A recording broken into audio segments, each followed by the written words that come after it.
안녕하세요, 속보요입니다. 제가 어젯밤에요, 속보요를 올려드리면서 잭슨홀 미팅 답안이 나왔습니다. 이렇게 해서 많은 분들이 봐주셨어요. 최근에 올린 것 중에 성과가 이렇게 좋으면은 이렇게 폭죽을 터트려 줍니다. 그런데 놀랍게도 이 영상의 댓글에다가 구독자분 중에 한 분이 지금 닉 티밀하우스 기자 기사 하나 더 썼어요 그러는 거예요. 그래서 제가 아니 뭘 또 써? 이라고 생각을 하고 봤더니 맙소사 이런 충격적인 이야기들이 이런 생각이 들어서 오늘 아침에 또 소개를 해드려야 될 것 같습니다. 제가 자료를 만들 시간이 없어서 아침마다 이호석 아카데미 네이버 프리미엄 컨텐츠에 이렇게 모닝효라고 해서 글을 씁니다. 그래서 그 내용을 보시면 이런 식으로 아주 자세하게 아주 자세한 내용들이 다 포함되어 있습니다. 국내외에 있는 중요한 일들 그리고 어떤 주식들이 움직였는지 등등까지 전부 포함되어 있는 글들이 있는데요. 아직 구독 안 하신 분이 있다면 밑에 있는 댓글을 통해서 구독을 눌러주시고요. 자, 오늘은 닉 티밀하우스 기자의 두 번째 답안지 공개하겠습니다. 시작하기 전에 총론을 먼저 말씀드리면 일단은 닉 티밀하우스 기자는 그냥 공식적인 연준의 대변인이에요. 근데 이분이 이틀이나 연속으로 이거예요. 잭슨홀 미팅 이거예요. 라고 이야기한 거는 잭슨홀 미팅에서 어떤 이야기들이 나올지를 다 공개해버렸다는 얘기입니다.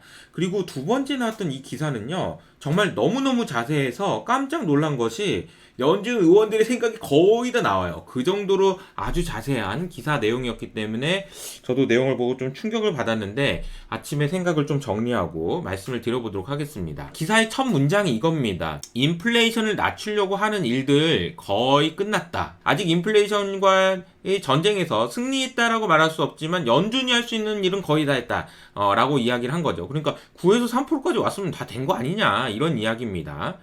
그리고 나서 이어지는 질문은 여기서부터 이제 2%로 가려면 9에서 3까지는 오케이. 근데 3에서 2까지 가려면 진짜 힘든데 이거 하려고 연준이 얼마나 쥐어짜야 되냐 이런 질문이 그 다음 이어집니다. 이걸 제가 이제 기가 막힌 비유를 아침에 좀 생각해냈는데요. 원래 늘 100점 맞던 친구가 있어요. 이거는 인플레이션이 2%였던 걸 생각할 수 있죠.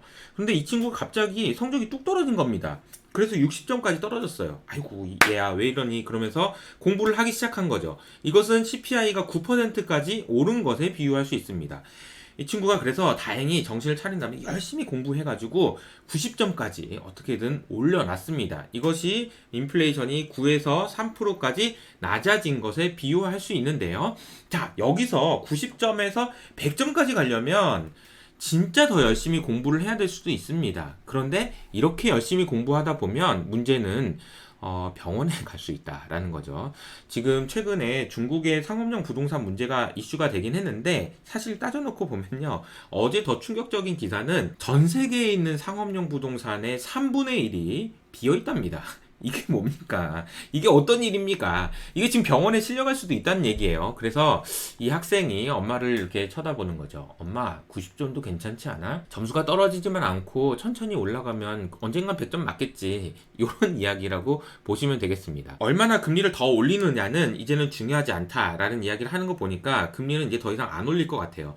그래서 잭슨홀 미팅에서는 금리 인상은 이제 끝났다. 거의 끝났어. 라고 이야기를 할 것 같고요. 이제 얼마나 길게 유지할 것이냐를 놓고 굉장히 여러 가지 이야기들이 나올 수 있을 것 같습니다. 그래서 닉 티밀하우스 기자는 크게 세 가지 이야기를 해요. 첫 번째, 퀴커. 두 번째, 슬로어. 마지막 세 번째, 꼴대 옮기기인데요. 먼저 퀴커를 보면요. 빨리 하자는 거예요. 빨리. 그래서 2%까지 빨리 가자. 야, 애가 지금 병원에 가든 말든 지금 밤을 꼴딱 새든 말든 해가지고 100점 맞아야 돼 일단. 그래 100점을 맞을 수 있는 애였다라는 것을 빨리 인식을 하게 만드는 것이 중요해. 그러면서 빨리 가자라고 이야기를 한 거죠.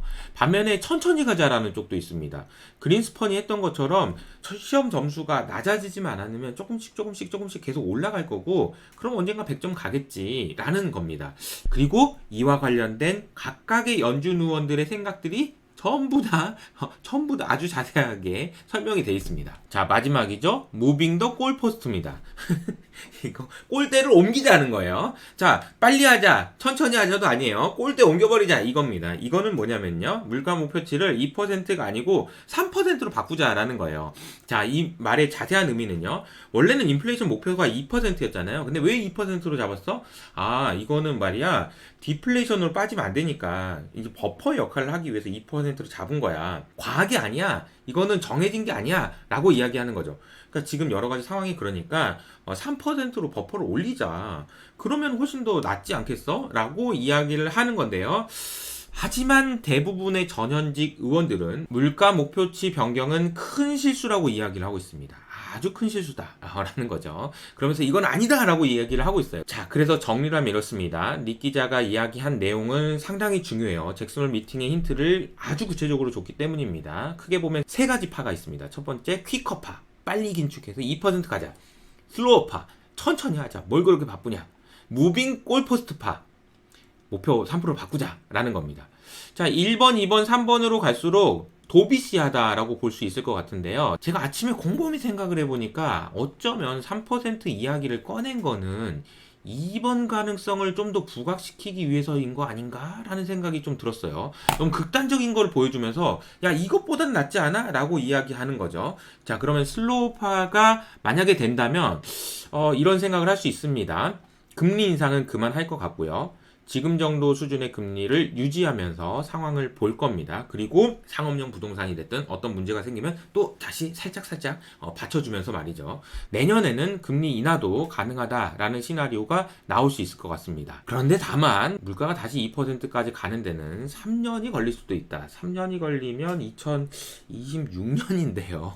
잠깐만요. 3년이면 우리 그러면 적응하면서 살아야 되는 거 아닌가요? 라는 생각이 들죠. 자, 그러면 이것을 적응하기 위해서 우리가 필요한 것은 무엇인지에 대한 고민이 필요한데요. 정답은 없고 연준이 어떤 결정을 내릴지도 우리가 알 수는 없지만 제 생각에는 바뀐 세상, 그러니까 조금 더 높은 인플레이션이 일상화되는 그 세상에 대비할 필요는 있을 것 같습니다.